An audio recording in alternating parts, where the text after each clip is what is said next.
10 நிமிஷத்தில் ஒரு சூப்பரான குருமா எப்படி செய்கிறதுன்னு பார்க்கலாம்.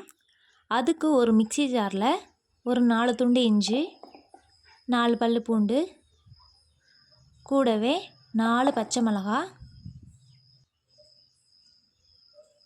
கூடவே ஒரு 20 சின்ன வெங்காயம். இந்த குருமாவுக்கு சின்ன வெங்காயம் ரொம்ப நல்லாயிருக்கும். இப்போது ஒரு தக்காளி சேர்த்துக்கலாம். நம்ம தாளிக்கிறப்ப ஒரு தக்காளி சேர்த்துக்கலாம். தக்காளி ரொம்ப சேர்த்துட்டா புளிப்பாயிரும். அதனால் இப்போ ஒரு தக்காளி சேர்த்துக்கலாம். ஒரு கைப்பிடி அளவுக்கு புதினா சேர்த்துக்கலாம். கூடவே ஒரு டீஸ்பூன் அளவுக்கு சோம்பு சேர்த்துக்கலாம். சோம்பு சேர்க்குறப்ப இந்த குருமா நல்ல வாசனையாக இருக்கும்.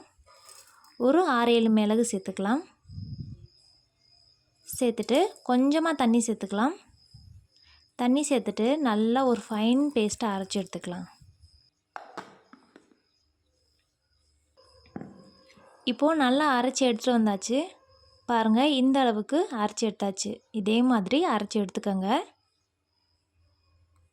அவ்வளோதான், நம்மளோட மசாலா தயாராகிருச்சு. இப்போ குழம்பு தாளிக்க ஆரம்பிச்சிடலாம். இப்போ ஒரு கடாயில் 3 டேபிள் ஸ்பூன் அளவுக்கு கடலெண்ணெய் சேர்த்துக்கலாம். எண்ணெய் நல்லா காஞ்சதுக்கப்புறமா பட்டை, கிராம்பு, ஏலக்காய், கல்பாசி இது எல்லாத்தையும் சேர்த்துக்கலாம். சேர்த்துட்டு நல்லா ஒரு டைம் நல்லா கலந்து விட்டுருங்க. நல்லா பொரிஞ்சதுக்கப்புறமா அரை பெரிய வெங்காயத்தை சின்ன சின்னதாக கட் பண்ணி வச்சுருக்கேன் சேர்த்துக்கலாம். சேர்த்துட்டு நல்லா வதக்கி விட்டுக்கலாம். ஏற்கனவே நம்ம அரைக்கிறப்போ ஒரு தக்காளி சேர்த்துருக்கோம். இப்போ ஒரு தக்காளி மட்டும் சேர்த்துக்கலாம். ரொம்ப சேர்த்துட்டோம்னா குருமா நல்லா புளிப்பாயிரும். அதனால் இப்போ 1 மட்டும் சேர்த்துக்கலாம். சேர்த்துட்டு நல்லா வதக்கி விட்டுக்கலாம். வெங்காயம் தக்காளியும் நல்லா வதங்கி வரணும். இப்போது தக்காளி வெங்காயம் ரெண்டுமே நல்லா வதங்கி வந்துருச்சு. இப்போ இது கூடவே நம்ம மசாலா எல்லாம் சேர்த்துக்கலாம். அரை டீஸ்பூன் அளவுக்கு கரம் மசாலா, 1 டீஸ்பூன் தனி மிளகாய்த்தூள், 1 டீஸ்பூன் மல்லித்தூள். இப்போ இது எல்லாத்தையுமே சேர்த்துக்கலாம். கரம் மசாலா இல்லைன்னா நீங்கள் சிக்கன் மசாலா, மட்டன் மசாலா 2ல் எது வேணால் சேர்த்துக்கலாம். ரொம்ப நல்லாயிருக்கும். சேர்த்துட்டு அடுப்பை சிம்மில் வச்சுட்டு இந்த மசாலா எல்லாம் வதக்கி விட்டுக்கலாம்.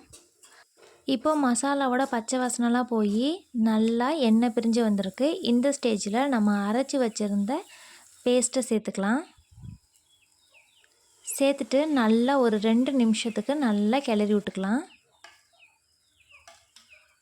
ஏற்கனவே இந்த பேஸ்ட் அரைக்கிறப்ப 4 பச்சை மிளகா சேர்த்துருக்கேன். நீங்கள் இந்த உரப்புக்கு தகுந்த மாதிரி தனி மிளகாத்தூளை கூடவோ குறைச்சோ சேர்த்துக்கோங்க. சேர்த்துட்டு இப்போ நல்லா கலந்து விட்டாச்சு. இப்போ இந்த குருமாவுக்கு தேவையான அளவு தண்ணி சேர்த்துக்கலாம். மிக்ஸி ஜாரை இப்போ அலசிட்டு கொஞ்சமாக தண்ணி சேர்த்துக்கலாம்.